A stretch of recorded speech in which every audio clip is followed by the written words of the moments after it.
বঙ্গোপসাগরে মৎস্য সম্পদ সংরক্ষণ ও সুনীল অর্থনীতি সমৃদ্ধির লক্ষ্যে নিয়মিত টহল অব্যাহত রেখেছে বাংলাদেশ কোস্টগার্ড।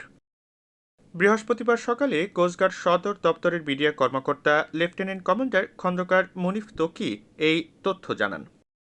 এদিন সকালে Patenga coast guard পরিদর্শনকালে lieutenant commander Mia Mohammad Mosabbir বলেন, মৎস্য সম্পদ সংরক্ষণ এবং সুনীল অর্থনীতি সমৃদ্ধির লক্ষ্যে কোস্টগার্ডের কার্যক্রম অব্যাহত থাকবে। বঙ্গোপসাগরের প্রজননকালে মৎস্য সম্পদ সংরক্ষণ এবং মৎস্য সম্পদ বৃদ্ধির লক্ষ্যে গত 20 মে 2024 থেকে আগামী 23 জুলাই 2024 পর্যন্ত সর্বমোট 65 দিন সমুদ্রে মৎস্য আহরণ নিষিদ্ধ করা হয়েছে।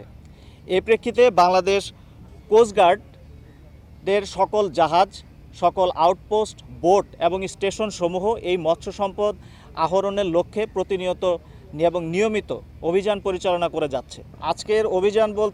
আজকের অভিযানটা হলো প্রতিদিনের মতোই।